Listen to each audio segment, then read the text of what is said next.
Hi hello. കുറേ നാളായി നമ്മൾ പാചകമൊക്കെ ആയിട്ട് വന്നിട്ട്. പല്ലിമീനാണ്.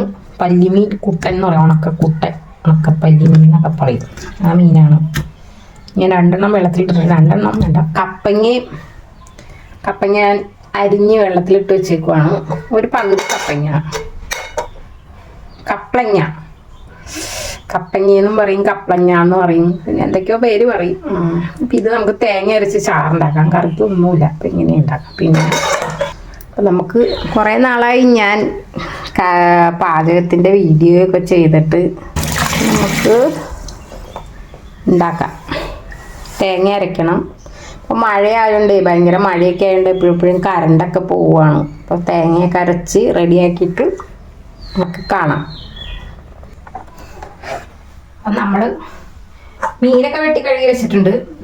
ഇതുപോലത്തെ ഒരു ഒരു മീനാണ് ഞാൻ വെട്ടി കഴുകിയിട്ട് ഇത്രയും കഷ്ണം കിട്ടിയിട്ടുണ്ട്. ഒരെണ്ണം ഉപയോഗിക്കണുള്ളൂ, അധികം ഉപയോഗിക്കണുള്ള ഒരെണ്ണമുള്ളൂ. ഈ കപ്പളങ്ങയുടെ ഒരു പകുതി എടുത്തിട്ടുണ്ട്. ഇത്രയും കപ്പളങ്ങ ഉണ്ട്.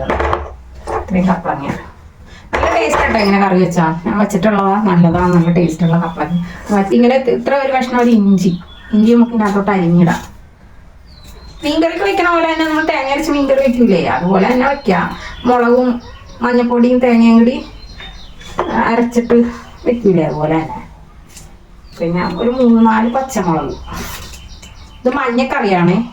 4 ഇത്ര വരെ 5 എണ്ണം കേട്ടോ. 5 പച്ചമുളക് നമ്മൾ ഇട്ടിട്ടുണ്ട്. 5 പച്ചമുളക് നമ്മൾ ഇട്ടിട്ടുണ്ട്.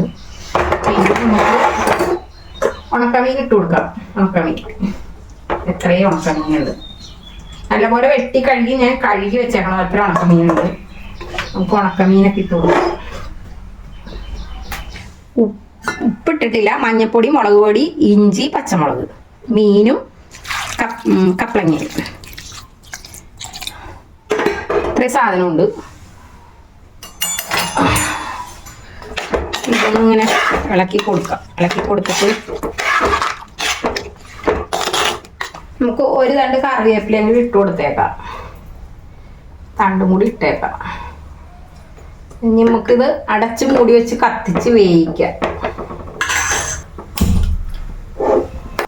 ഇതിഞ്ഞ് വെന്ത് വരട്ടെ.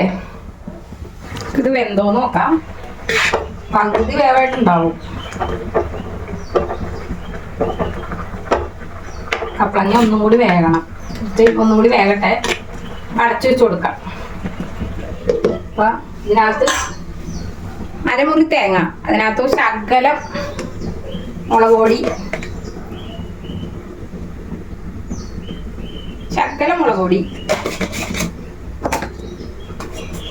മീൻകറിയുടെ മണമൊക്കെയാണ് വന്നത്. നമ്മള് കായ്ക്കിട്ട് കറി വയ്ക്കൂലേ, ഉണക്കമീനൊക്കെ, അതുപോലെ തന്നെ ഇത്രയും ഇട്ടിട്ടുണ്ട്. നമുക്ക് ഇത് ഞാൻ അരച്ചെടുക്കാം. ഞാനിത് തേങ്ങ കൊത്തിയാണ് എടുത്തത്. ചിരകാൻ വയ്യ, അതുകൊണ്ട് ഇത് നമുക്ക് പൊടിച്ചെടുത്തുണ്ടോന്നാണ്. ഇത് നമുക്ക് അരച്ചെടുക്കാം. പേസ്റ്റ് പോലെ നമ്മൾ അരച്ചുകൊണ്ട് വന്നിട്ടുണ്ട്. ഇനി ഇത് വെന്ത് കഴിയുമ്പോൾ നമുക്ക് കറക്കിയിട്ടിട്ട് താളിച്ചാൽ മാത്രം മതി. നമുക്ക് കുറച്ച് പുളി ഇടണം. പുളി വേണ്ടേ, മീനല്ലേ.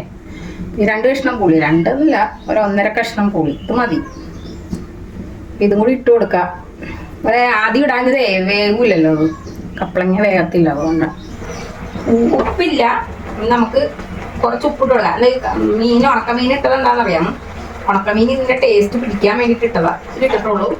ഇട്ടിട്ട് നമുക്ക് നോക്കാം, ഉപ്പുണ്ടോ നോക്കാം. എന്നിട്ട് പിന്നെ നമുക്ക് ഇട്ട് കൊടുക്കാം. ആവശ്യത്തിന് ഇട്ടാൽ മതി. ഉണക്കമീൻ ആയതുകൊണ്ട് എനിക്ക് പേടിയായിട്ട് ഇടാഞ്ഞതായി. ഭക്ഷണത്തിൽ പിടിക്കട്ടെ. ഉപ്പുണ്ട്, കുറച്ച് ഉപ്പാണ്. നമുക്ക് ഒന്നും കൂടി വേകട്ടെ. എന്നിട്ട് നമുക്ക് അരപ്പൊഴിക്കാം. അരപ്പൊഴിച്ചു കൊടുക്കാം.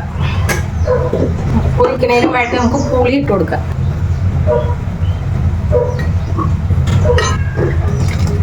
അരപ്പൊഴിച്ചിട്ടുണ്ട്.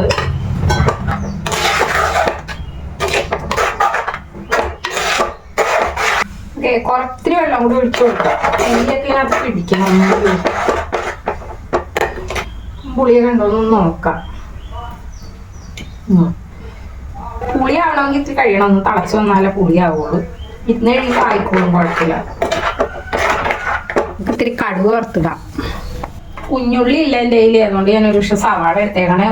ഒരു തണ്ട് കറിവേപ്പില, ഒരു പച്ചമുളക്, ഒരു ഉണക്കമുളക്. മാറിപ്പോയി. ഇത്തിരി വെളിച്ചെണ്ണ ഒഴിക്കുക. പണ്ടത്തെ അമ്മമാരുടെ കറിയാണ്. കറിയൊന്നുമില്ലാതെ വരുമ്പോൾ ചെയ്യുന്നതാണ്. പൊടിയിൽ കപ്പളങ്ങ ഉണ്ടെങ്കിൽ അത് വറുക്കുക. ഉണക്കമീനുണ്ടെങ്കിൽ ഉണക്കമീനിട്ട് തേങ്ങ അരച്ച് കറി വയ്ക്കും. ഇട്ട് കൊടുക്കുക. 3 കൂട്ടമുണ്ട്.